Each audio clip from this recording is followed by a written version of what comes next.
नमस्कार दोस्तों, स्वागत है आपका हमारे YouTube चैनल अनार कुमावत में। मैं नारायण कुमावत आपका हार्दिक स्वागत करता हूं हमारे YouTube चैनल में। पिछली क्लास में हमने हिंदी ग्रामर के विशेषण टॉपिक को पढ़ लिया था और आज की क्लास में हम क्रिया टॉपिक के बारे में चर्चा करेंगे। क्रिया का अर्थ क्या होता है? क्रिया का अर्थ क्या होता है? कोई कार्य हो रहा है कोई कार्य हो रहा है और इसकी परिभाषा के बारे में बात करते हैं। वे शब्द जिसके द्वारा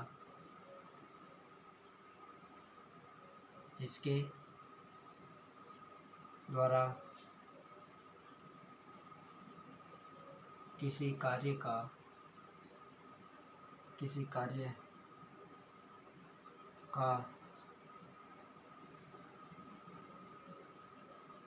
करना या होना पाया जाता है।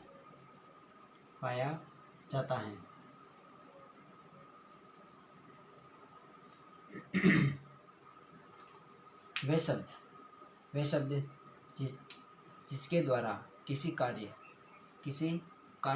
का करना या होना क्रिया कहलाता है। जैसे कोई कार्य हो रहा है या कोई कार्य कर रहा है तो वह क्रिया कहलाता है। संस्कृत में क्रिया को क्या कहते हैं? संस्कृत में क्रिया को क्या कहते हैं? क्रिया को कहते हैं धातु। क्रिया को क्या कहते हैं? धातु कहते हैं। क्रिया के जैसे उदाहरण के द्वारा समझते हैं हम क्रिया को। उदाहरण के द्वारा क्रिया को समझते हैं। जैसे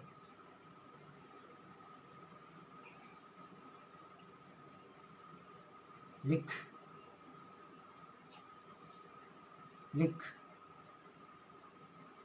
प्लस ना, ये क्या हो गया? धातु हो गया।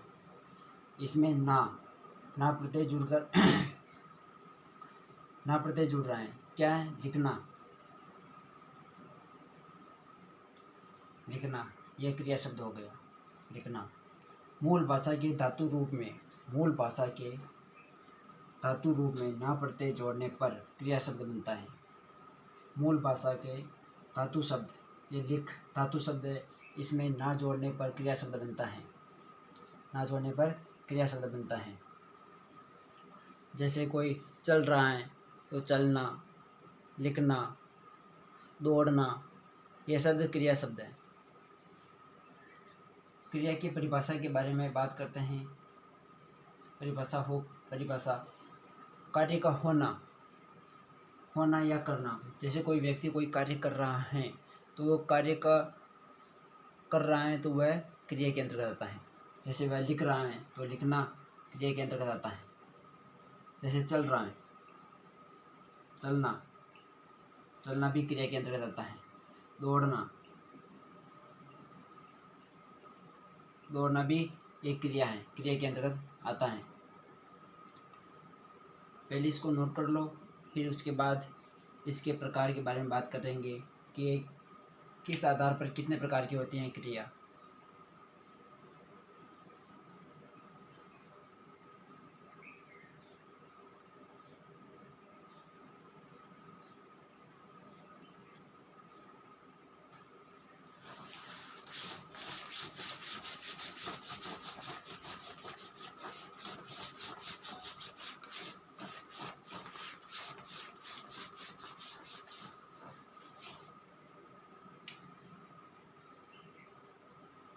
पहला आधार है कर्म के आधार पर। कर्म के आधार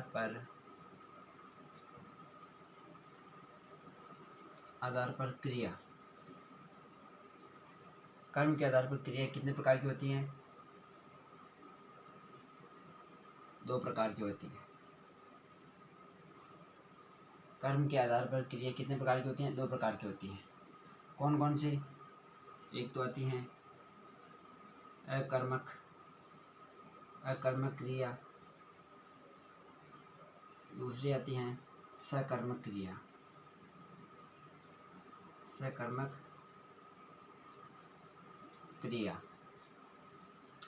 अकर्मक क्रिया में जिसमें कर्म नहीं होता है, वो सकर्मक क्रिया में कर्म पाया जाता है।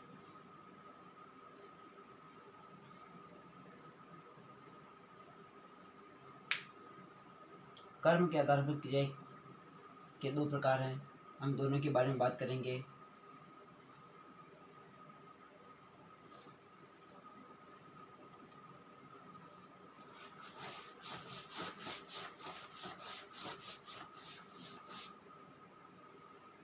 कर्म के आधार पर क्रिया कितने प्रकार की होती है? दो प्रकार की होती है। दो प्रकार की होती है।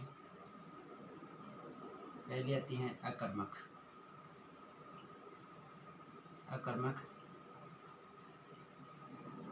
क्रिया। अकर्मक क्रिया वे क्रियाएं जिनमें कर्म प्रयुक्त नहीं होता है, वे क्रियाएं जिनमें कर्म प्रयुक्त नहीं होता है तथा क्रिया का सीधा प्रभाव कर्ता पर पड़ता है। क्रिया का सीधा प्रभाव कर्ता के ऊपर पड़ता है।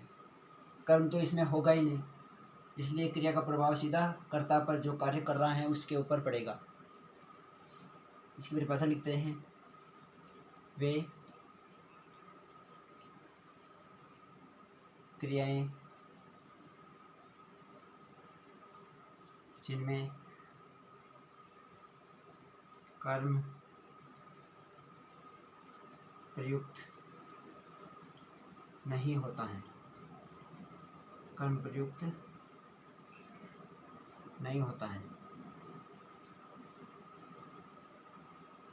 तथा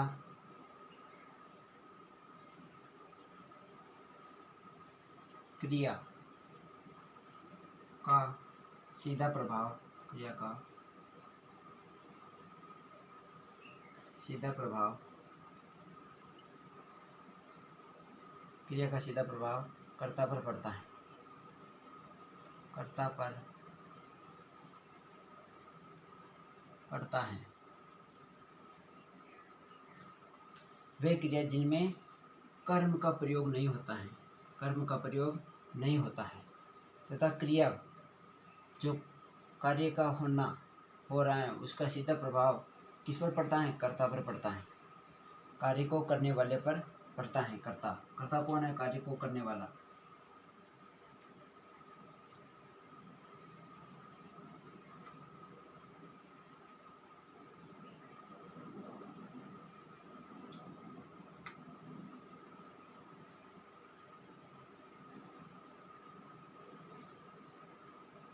जैसे बात करते हैं, कविता हंसती हैं। कविता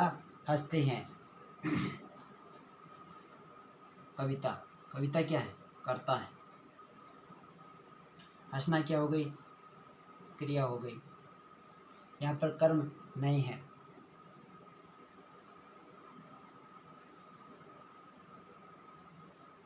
टीना सोती हैं।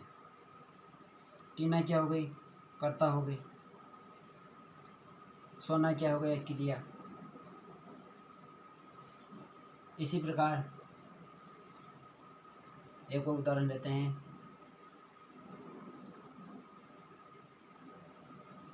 मोहन चलता है।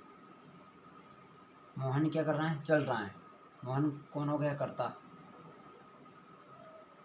चलना क्या हो गई? क्रिया। मोहन चल रहा है। क्रिया का सीधा प्रभाव किस पर पड़ रहा है? कर्ता पर पड़ रहा है। कर्म तो इसमें होगा ही नहीं, इसलिए क्रिया का सीधा प्रभाव कर्ता पर पड़ रहा है। चल रहा है कौन? मोहन चल रहा है। एक बार इसको नोट कर लो, फिर दूसरा प्रकार के बारे में बात करेंगे, सकर्मक क्रिया। दूसरा प्रकार कौन सा है? सकर्मक क्रिया।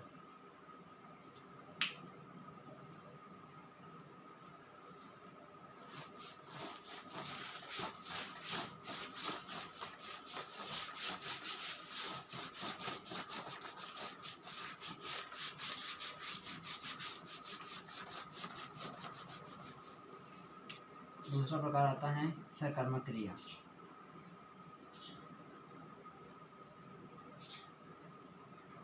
सकर्मक क्रिया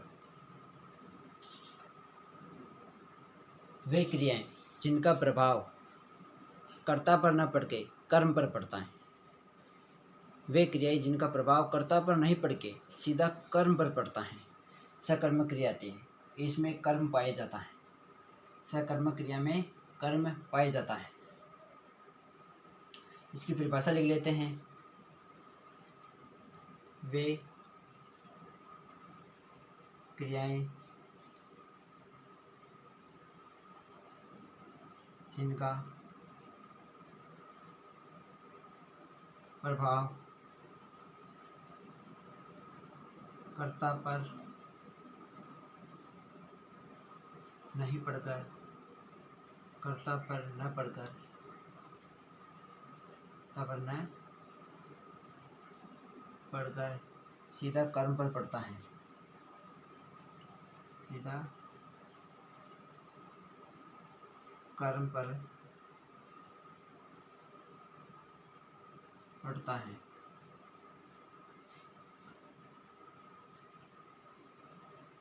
तथा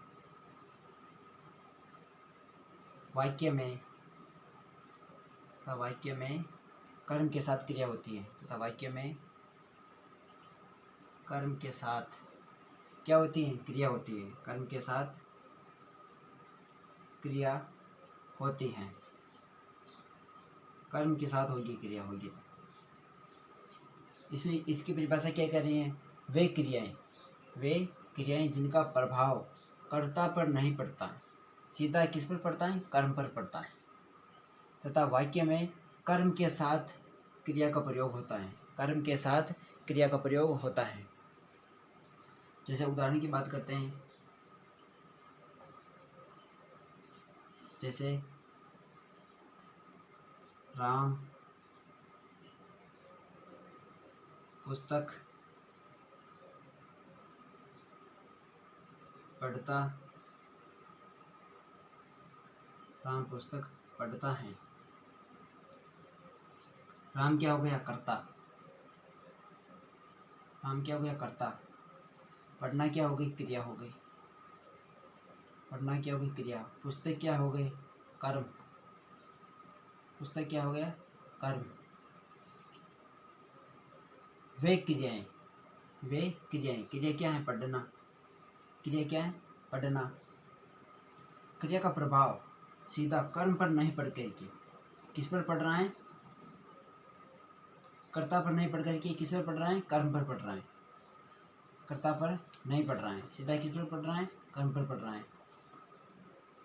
क्रिया हमेशा कर्म के साथ आती है। क्रिया हमेशा कर्म के साथ प्रयुक्त होती है सकर्मक क्रिया के अंतर्गत। और क्रिया हिंदी व्याकरण में क्रिया हमेशा वाक्य के अंत में आती है। क्रिया वाक्य के अंत में आती है, कर्म के बाद क्रिया आती है। इंग्लिश की बात करते हैं तो इंग्लिश में क्रिया ऑब्जेक्ट के पहले आती है, कर्म के पहले आती है, तथा सब्जेक्ट के बाद यानी कर्ता के बाद आती है। और हिंदी व्याकरण में क्रिया कर्म के बाद आती है, वाक्य के अंत में आती है। जैसे और उदाहरण लेते हैं, भूपेंद्र दूध पी रहा है। भूपेंद्र कौन हो गया? कर्ता हो गया। दूध क्या हो गया? कर्म हो गया। क्या पी रहा है? दूध पी रहा है। पीना क्या हो गया? क्रिया हो गई। पीना क्या हो गई? क्रिया हो गई।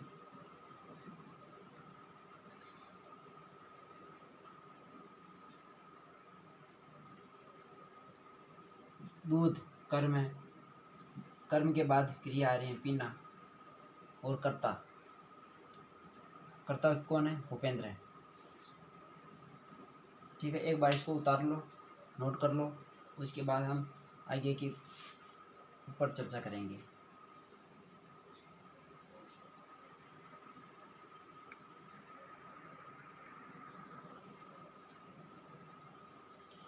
क्रिया सकर्मक है या अकर्मक, इसके बारे में अंतर कैसे पता चलेगा कि क्रिया सकर्मक है या फिर अकर्मक है। अंतर करना सीखते हैं पहले हम, क्रिया सकर्मक है या अकर्मक। सकर्मक व अकर्मक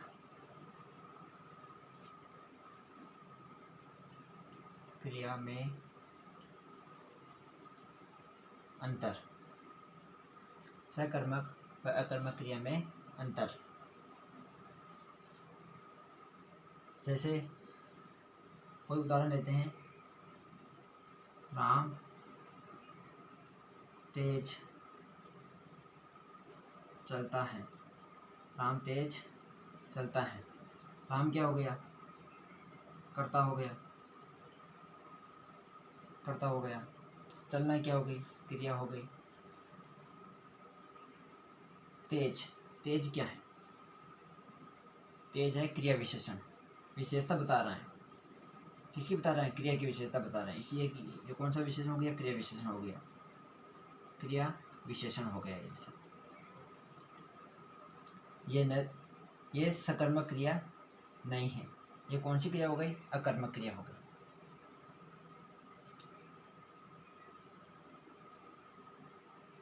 गीता चलती है, गीता चलती है। गीता सब्जेक्ट है, कर्ता। चलना क्या हो गई, क्रिया हो गई, वर्ब माने क्रिया। ठीक है। पक्षी एक और उदाहरण है, जैसे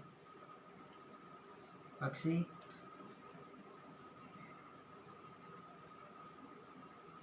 आकाश में उड़ते हैं। आकाश में उड़ते हैं। पक्षी, पक्षी कौन है, कर्ता है। ठीक है। उड़ना क्या होगी, क्रिया। उड़ना क्या होगी, क्रिया होगी। आकाश, आकाश क्या है, आपको ये सकर्मक है, इसमें कर्म आ रहा है, लेकिन इसमें ये कर्म नहीं है, ये कर्म नहीं है, ये कारक है। ये कौन सा है, कौन सा कारक है ये अधिकरण कारक है। अधिकरण में आता है मैं पे पर, मैं पे पर। पक्षी आकाश में, मैं पे पर, आकाश में उड़ते हैं, आकाश में उड़ते हैं। इसलिए ये अकर्मक क्रिया के अंतर्गत आती है। ये वाक्य अकर्मक क्रिया के अंतर्गत आता है। पक्षी आकाश में उड़ते हैं। दो सकर्मक और अकर्मक क्रिया में अगर अंतर करना है तो क्रिया के पहले क्या शब्द जोड़ करके देखना होगा। क्रिया के पहले क्या शब्द जोड़ करके देखना होगा। अगर क्या का उत्तर मिलता है तो सकर्मक, अगर क्या का उत्तर नहीं मिलता है तो वह कौन सी क्रिया होगी, अकर्मक क्रिया होगी। बात ये अधिकरण कारक हो गया, अधिकरण कारक है, ये अधिकरण कारक है।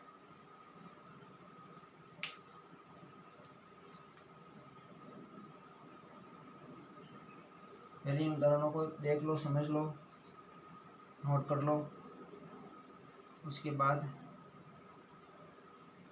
अंतर कैसे करते हैं वो मैं बताता हूँ। सकर्मक और अकर्मक क्रिया में अंतर कैसे करते हैं।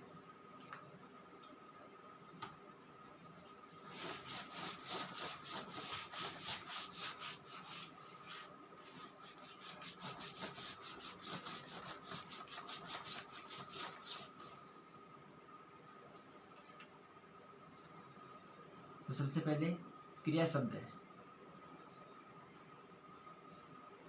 क्रिया शब्द के पहले, क्रिया शब्द के पहले क्या का प्रयोग करके देखना है, करके देखना है, देखना है, देखना है वाक्य में कर्म है या नहीं, वाक्य में कर्म है या नहीं, कर्म है या नहीं।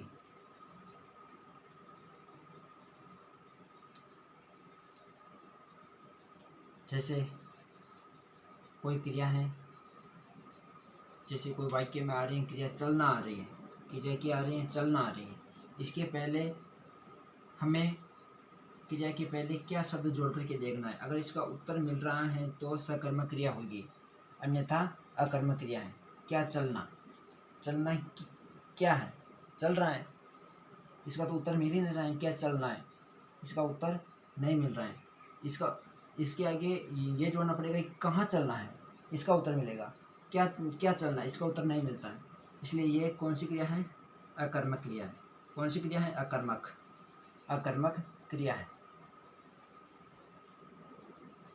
जैसे एक और है क्रिया शब्द, जैसे देखना, देखना क्या है, क्रिया है।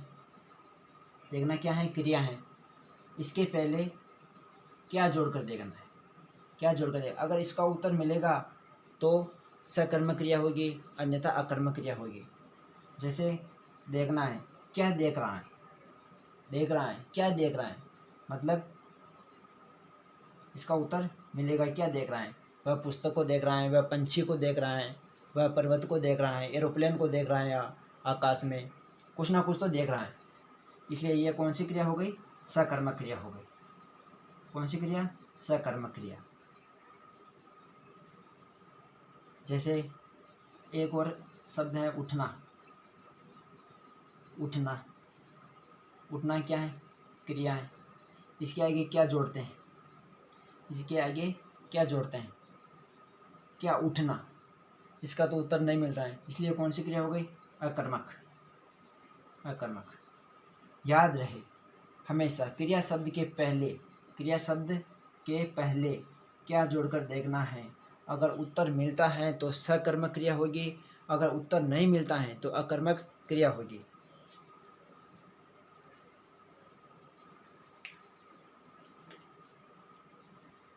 जैसे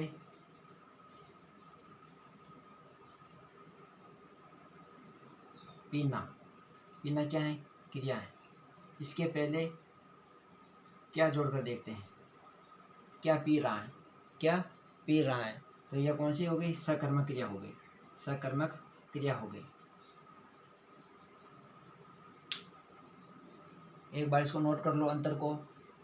इसमें पता कैसे किया जा सकता है कि सकर्मक है अकर्मक, इसके द्वारा आप पता कर सकते हैं। पहले आप इसको नोट कर लो, फिर सकर्मक के भेद पढ़ेंगे। सकर्मक के दो भेद होते हैं सकर्मक क्रिया के,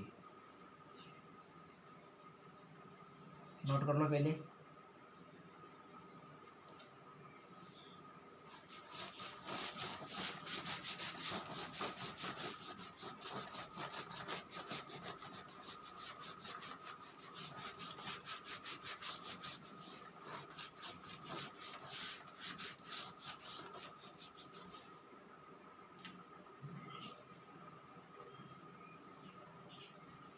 सकर्मक क्रिया के कितने भेद होते हैं, दो भेद होते हैं। कितने भेद होते हैं, दो भेद। सकर्मक क्रिया के कितने भेद होते हैं, दो भेद होते हैं।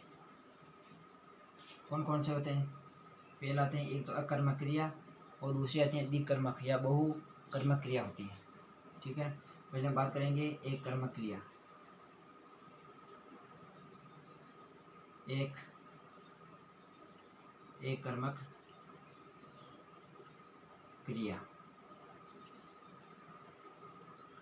एक कर्मक क्रिया।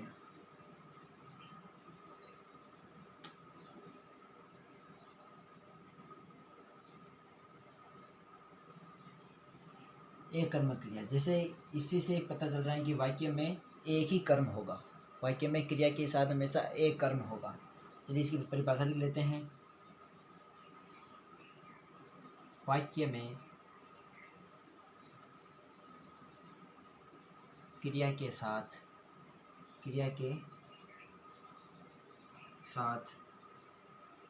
एक ही कर्म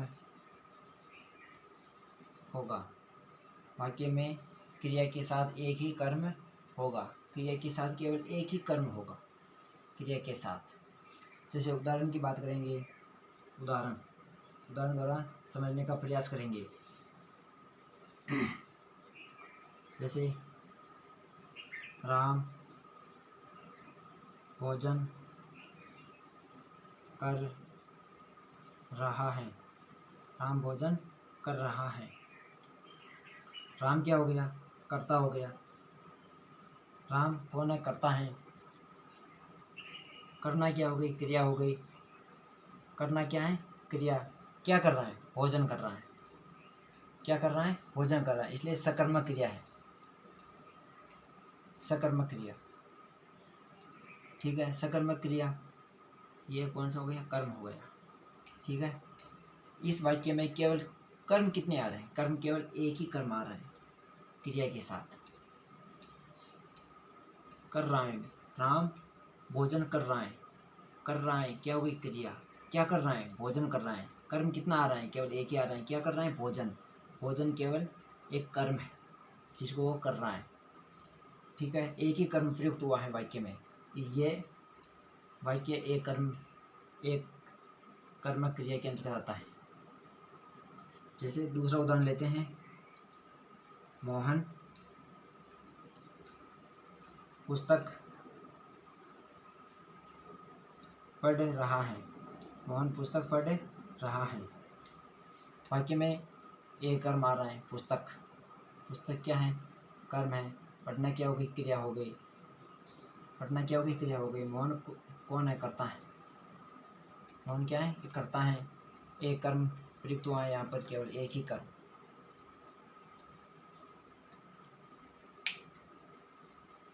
पहले इसको नोट कर लो।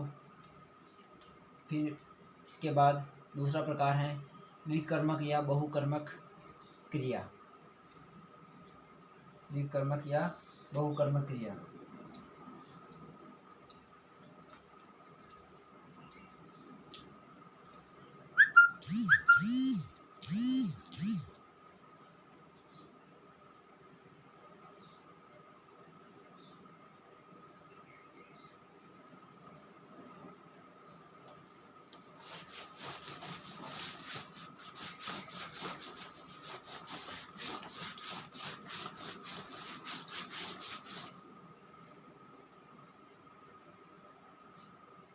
दूसरा प्रकार कौन सा है? द्विकर्मक। द्विकर्मक या इसी को कहते हैं बहुकर्मक। बहुकर्मक क्रिया। बहुकर्मक क्रिया। ठीक है, वाक्य में क्रिया के साथ दो कर्म या बहुकर्म होते हैं। वाक्य में क्रिया के साथ दो कर्म प्रयोग किए जाते हैं। इसकी परिभाषा लिख लेते हैं कि द्विकर्मक क्रिया किसे कहते हैं। वाक्य में क्रिया के साथ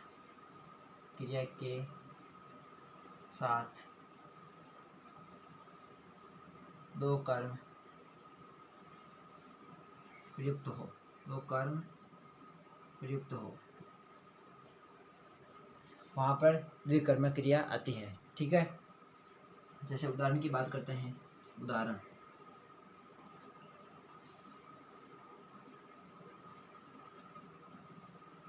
अध्यापक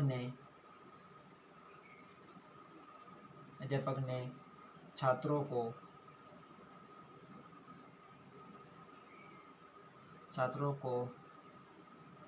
पाठ पढ़ाया।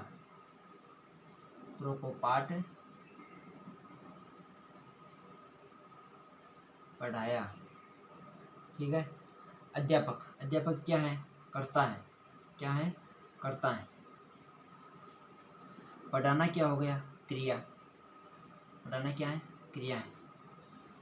ये क्या बोल रहा है कि वाक्य में क्रिया के साथ कितने कर्म होने चाहिए? दो कर्म होने चाहिए, तो वहाँ पर द्विकर्मक क्रिया होगी। अध्यापक ने छात्रों को क्या पढ़ाया? पाठ पढ़ाया।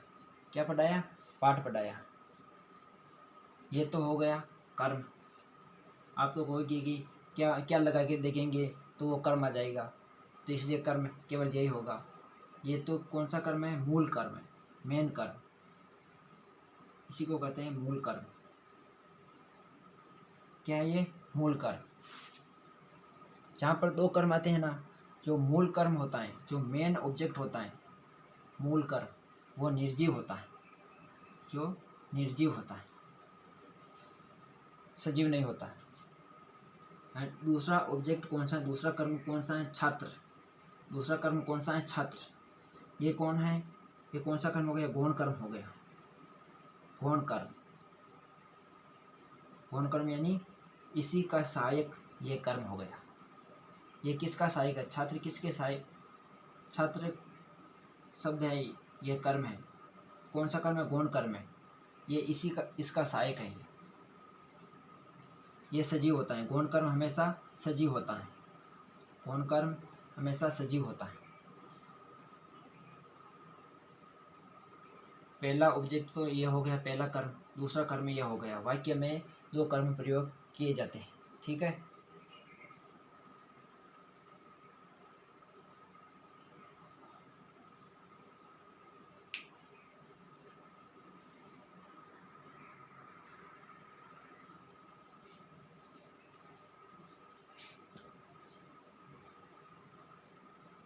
वाक्य में ये दो कर्म प्रयोग हुए हैं। पहला मेन कर्म आता है और दूसरा इसी का ये सहायक कर्म आता है। इन दोनों के अलग अलग नाम है, दोनों के अलग अलग नाम है। आप पहले इसको नोट कर लो, फिर मैं आगे आगे पढ़ाता हूँ आपको।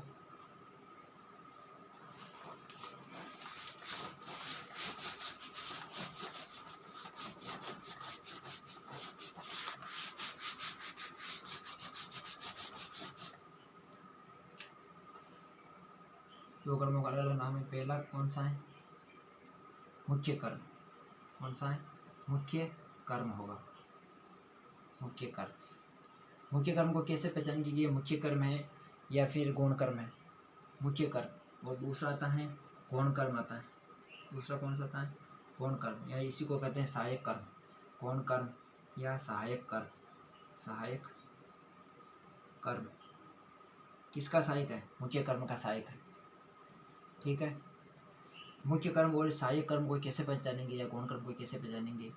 मुख्य कर्म, मुख्य कर्म क्रिया के ठीक पहले होता है। क्रिया के ठीक पहले होता है और यह निर्जीव होता है। क्या होता है? निर्जीव होता है, सजीव नहीं होता, निर्जीव होता है। जैसे कोई वस्तु हो गई, स्थान हो गया, ऐसे ही कुछ होता है। और विभक्ति रहित होता है। विभक्ति रहित होता है। विभक्ति रहित होता है। विभक्ति रहित होता है। इसी के साथ मुख्य कर्म के साथ किसी भी प्रकार की कोई विभक्ति नहीं लगती। दूसरा आता है गौण कर्म या सहायक कर्म आता है। गौण कर्म, गौण कर्म कहाँ पर प्रयुक्त होता है? ये गौण कर्म है मुख्य कर्म, मुख्य कर्म के पहले, मुख्य कर्म के पहले प्रयुक्त होता है। के पहले प्रयुक्त होता है, प्रयुक्त होता है। ये क्या होता है? ये सजीव होता है। गौण कर्म क्या होता है? सजीव होता है। विभक्ति सहित होगा। विभक्ति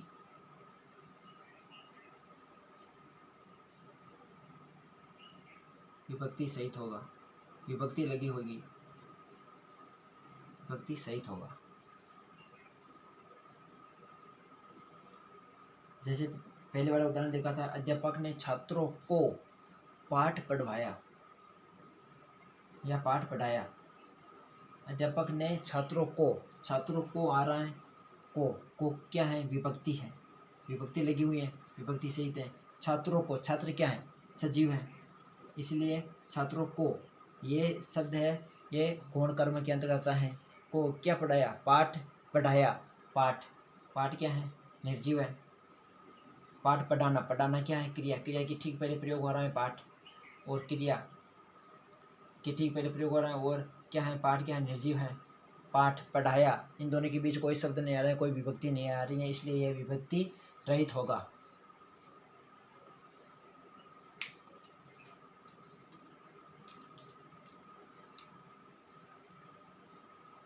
गौण कर्म में जो विभक्ति लगती है ना, वो सदैव सजीव के साथ लगती है, सजीव कर्म के साथ लगती है। जो सजीव कर्म प्रयोग हो रहा है वाक्य में, सदैव उसके साथ को विभक्ति लगेगी। पहले आप इसको नोट कर लो।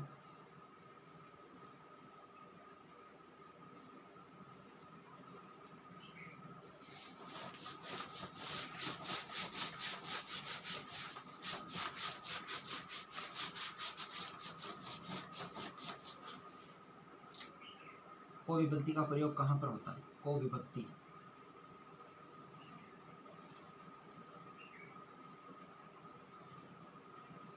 को विभक्ति का प्रयोग कहाँ पर होता है? को विभक्ति हमेशा सजीव कर्म में, जो गौण कर्म होता है ना, सजीव कर्म, उसी के साथ प्रयोग की जाती है। सजीव कर्म के साथ, सजीव कर्म के साथ सदैव को विभक्ति को विभक्ति का प्रयोग किया जाता है। को विभक्ति का प्रयोग होता है, सदैव को विभक्ति का प्रयोग होता है।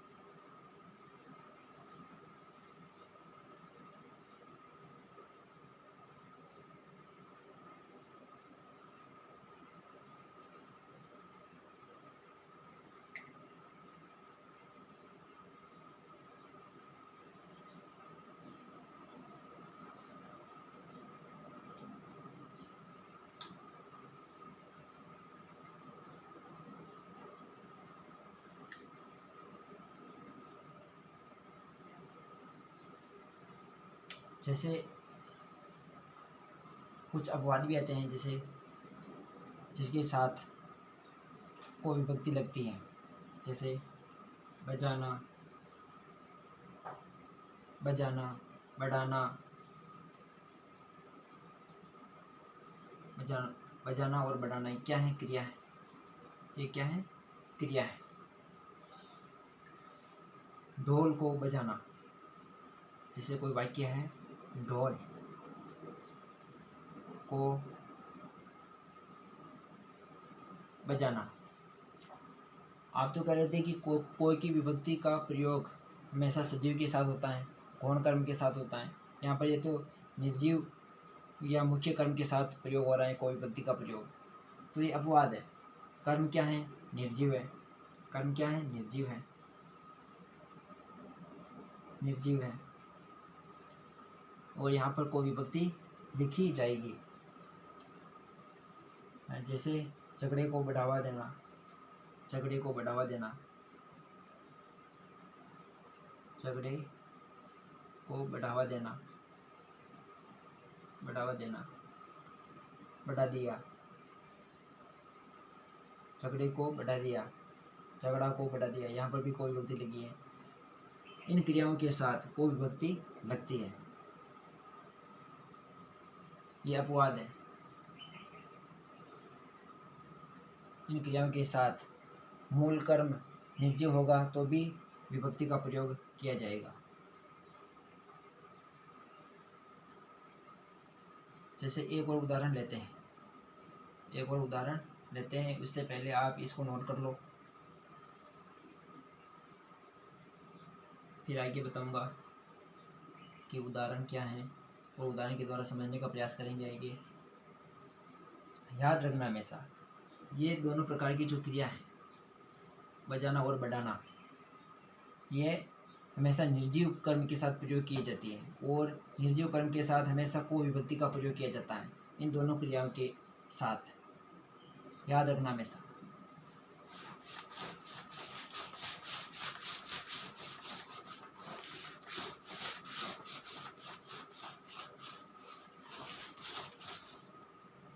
जैसे उदाहरण देते हैं, कोई राजा ने गरीबों को कंबल दान दिया। राजा ने गरीबों को कंबल दान दिया। कंबल दान दिया, दान दिया। ठीक है, इसमें क्या हो गया, राजा क्या हो गया, कर्ता हो गया, राजा क्या हो गया, कर्ता हो गया। ठीक है, यहाँ पर देना क्या हो गया, क्रिया हो गया। देना फिर क्या है, क्रिया है। क्या दिया है, कंबल, कंबल दिया है। क्या दिया है, कंबल दिया है। ये क्या है, मुख्य क्रिया, ये मुख्य कर्म, मुख्य कर्म है ये। क्या दिया है, कंबल दिया है, ये मुख्य कर्म होगा। ठीक है, अब आप कहोगे कि यहाँ पर कोई विभक्ति आई है और ये क्या हो गया, गौण कर्म हो गया। ये क्या हो गया, गौण कर्म हो गया। पर ऐसा नहीं है, ऐसा नहीं होगा। क्यों नहीं होगा, क्योंकि यहाँ पर गरीबों को क्या दिया जा रहा है, दान दिया जा रहा है। गरीबों को क्या दिया जा रहा है, दान दिया जा रहा है। जो दान में दिया जाता है वो वापस लिया नहीं जाता, इसलिए यहाँ पर क्या है, गरीबों को, राजा ने गरीबों को कंबल दान दिया। गरीबों को, यहाँ पर कौन सा कारक आएगा, संप्रदान। यहाँ पर संप्रदान कारक आएगा। गरीबों के लिए दान दिया। ठीक है, क्या दिया है, कंबल दिया।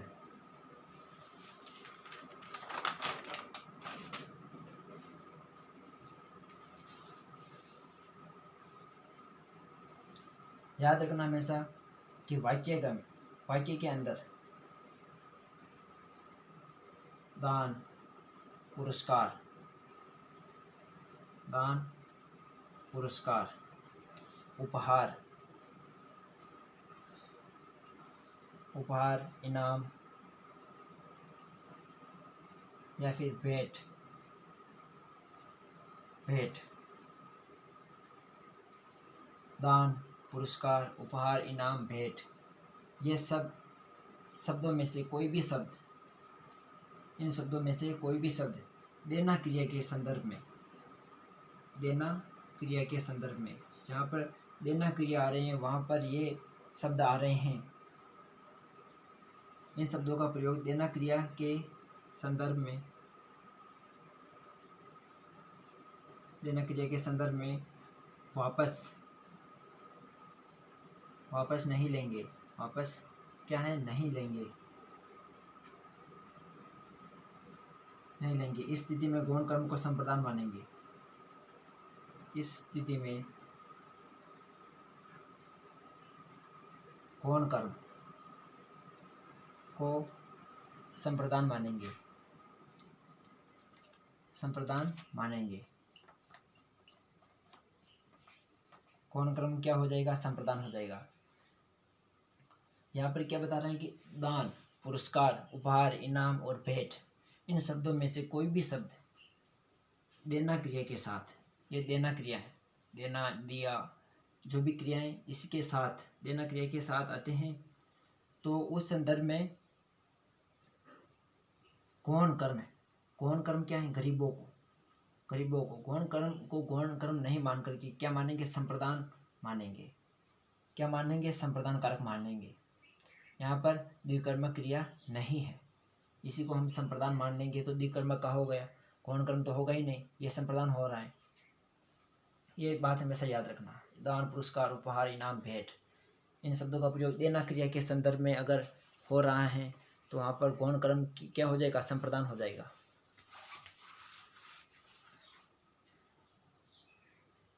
पहले आप इसको नोट कर लो, फिर आगे चर्चा करेंगे।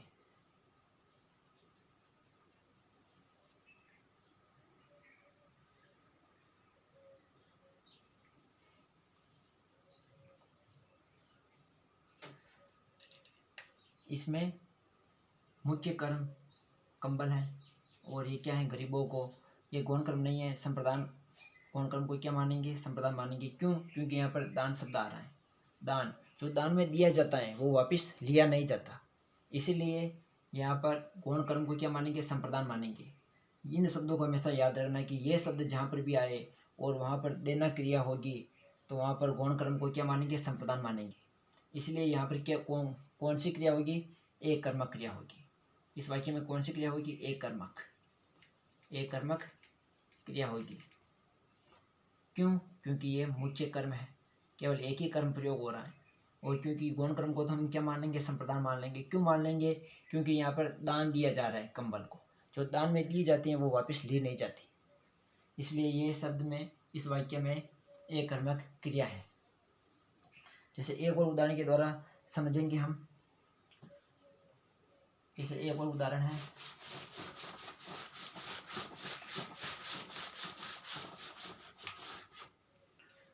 एक और उदाहरण है, राजा ने चोर को मृत्युदंड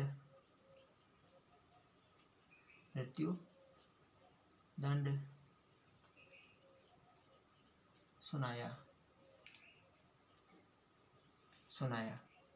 ठीक है। इस उदाहरण में राजा क्या हो गया? कर्ता हो गया। राजा क्या है? कर्ता है। सुनाना क्या हो गई? क्रिया हो गई। सुनाना क्या है? क्रिया है। मृत्युदंड क्या सुनाया? मृत्युदंड सुनाया। ये क्या हो गया? मुख्य कर्म हो गया। मुख्य कर्म है। और ये क्या है? गौण कर्म होगा यहाँ पर। क्यों होगा? क्योंकि यहाँ पर ना तो दान का प्रयोग किया जा रहा है, ना ही पुरस्कार का, ना ही उपहार का, ना ही इनाम का और ना ही भेंट का। इसलिए यहाँ पर इस गौण कर्म को यहाँ पर गौण कर्म ही मानेंगे। गौण कर्म को क्या मानेंगे? गौण कर्म ही मानेंगे, गौण कर्म। इसलिए इस वाक्य में कौन सी क्रिया है? द्विकर्मक क्रिया है। द्विकर्मक क्रिया है। क्यों? क्योंकि चोर को मृत्युदंड दिया जा रहा है। क्या सुनाया? मृत्युदंड सुनाया। सुनाना क्या हो गई? क्रिया हो गई। मृत्युदंड क्या हो गई? मुख्य कर्म हो गया। किसको सुनाया? चोर को मृत्युदंड सुना दिया। अब इस मृत्युदंड जो सुनाया उसको वापस भी ले सकता है राजा, उसको माफ भी कर सकता है। इसलिए यहाँ पर चोर है ये गौण कर्म के अंतर्गत आ जाएगा, जो देकर के वापस ली जा सकती है, इसलिए यहाँ पर गौण कर्म आ जाएगा। अगली क्लास हम कल लेंगे। कल क्रिया के दूसरे प्रकार हैं, दूसरे आधार पर कौन से भेद होते हैं उसके बारे में बात करेंगे। अगर आपने चैनल को सब्सक्राइब नहीं किया है तो कृपया करके चैनल को सब्सक्राइब कर लीजिए और अपने दोस्तों को शेयर कर दीजिए, ताकि वो भी हिंदी व्याकरण का आनंद ले सके और हिंदी व्याकरण के टॉपिक को समझ सके, बिल्कुल शॉर्ट तरीके से, आसान शब्दों में, नोट्स के द्वारा। धन्यवाद।